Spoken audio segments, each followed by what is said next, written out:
David Martinez is a poor boy trying to survive in a dystopian future society. He lives in a city run by organized crime and an addiction to implanting mechanical parts. Thanks to his mother, who worked tirelessly for her son's education, David studied at one of the most prestigious academies in the city despite being poor. However, David cannot afford the same expensive equipment to watch classes with his classmates. David asks his friend Doc to help him modify his equipment to work just like his classmates. Unfortunately for David, the mod doesn't work, and he corrupts the class's system. The school calls David's mother to come and get him, and also give him an account of the damage to the system. While they're on their way home, they get caught up in a gang shootout, which ends in a car accident. As a result of the accident, David's mother dies, completely devastating her son. David, drowning in debt and being bullied by his classmates, decides to implant a military-grade modification that his mother had to improve his abilities.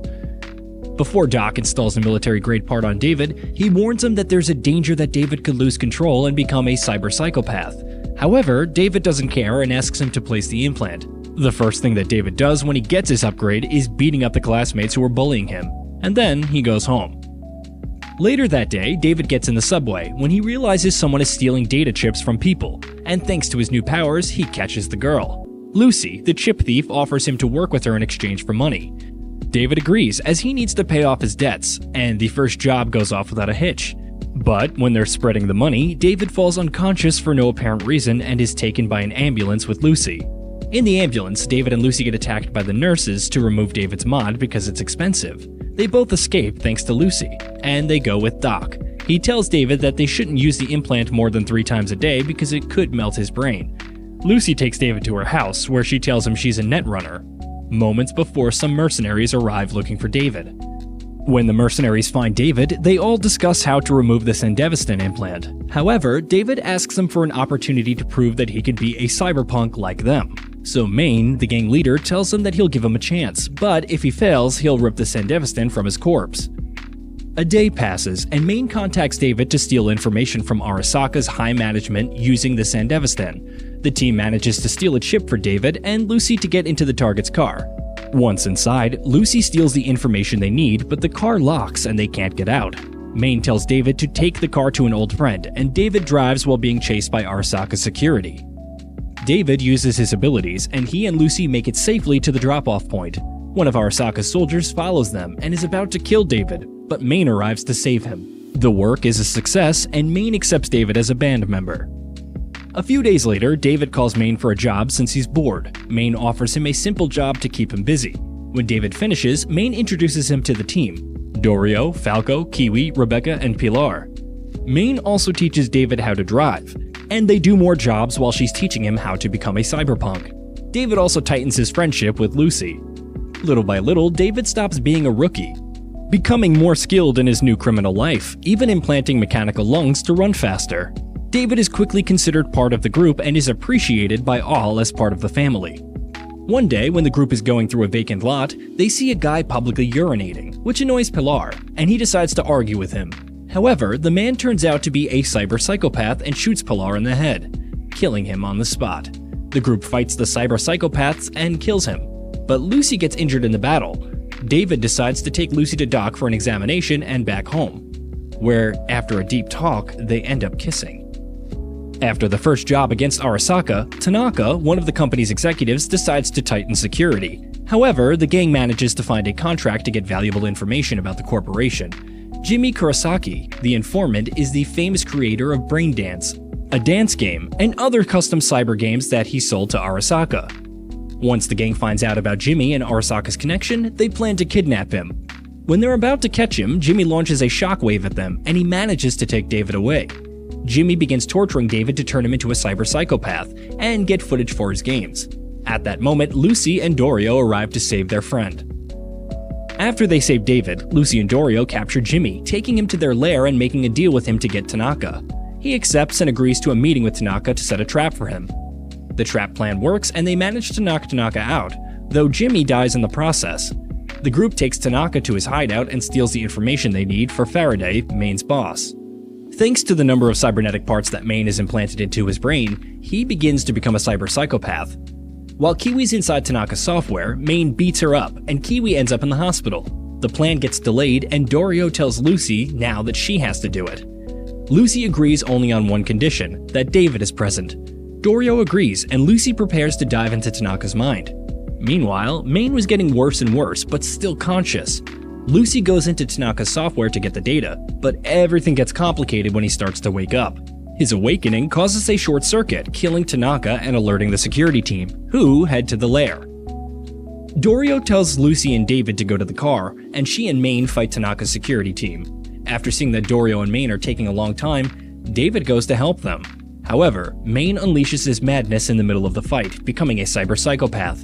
Dorio dies defending Main, and this causes him to murder a bunch of guards and police, thus attracting the anti-cyber psychopath service. David arrives to see Main say goodbye to him, blowing up the lair, dying in the process and blowing up the anti-cyber psychopath forces with him. David survives the explosion and leaves with Lucy. Time passes and David gets more upgrades to improve his performance and becomes the new boss of the gang. David's fame leads him to Faraday, who offers him to continue getting information on Arasaka. David accepts in exchange for a good amount of money. When David gets home, where he now lives with Lucy, he keeps swimming on the web to avoid getting bored. Lucy tells David to go for a walk and get out of the routine a bit, and they end up on the outskirts of the city, where they sit and talk under the stars. Lucy tells David about how she became a netrunner in Arasaka. David tells him about his survival until meeting Main. Lucy also tells David that she's worried about him, and David tells her that he won't become a cyber psychopath. On the other hand, a netrunner from Arasaka is going through the files left behind by Tanaka. It turns out that Arasaka was looking for guinea pigs to use as Sandefistan, and one of those was David. However, he didn't find anything about David in the file since Lucy deleted them from the system.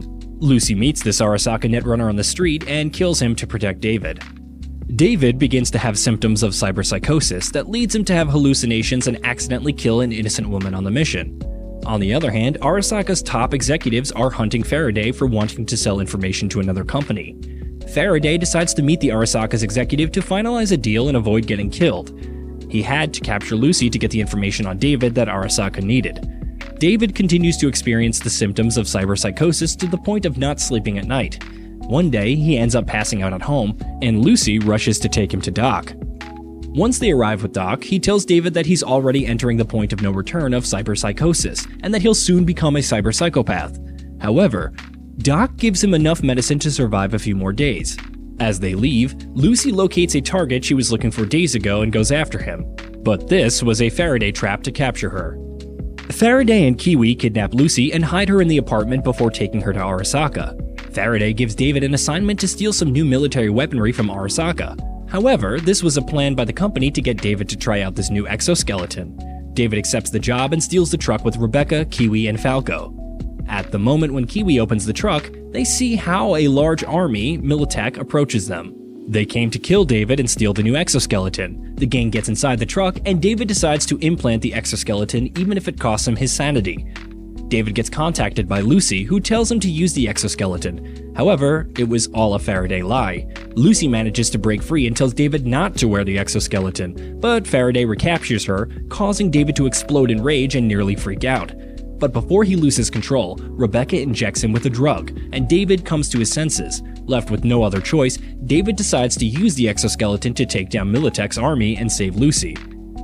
After taking out half of the Militech group, David, Rebecca, and Falco go to save Lucy. The group is on their way to Arasaka, and they get attacked along the way by different military groups.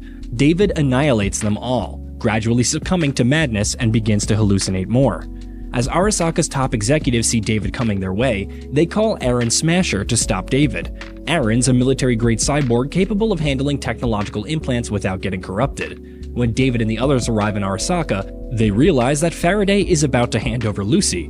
David kills half of Arasaka's soldiers and rescues Lucy, who gets him back to his senses for a moment. However, Aaron Smasher arrives, killing Rebecca, and sets out to finish David, who manages to hang on for a while. David saves Lucy, telling her to leave with Falco, buying time by attacking Aaron, dying in the process. In the end, Lucy escapes and finally fulfills her dream of traveling to the moon, just as she told David.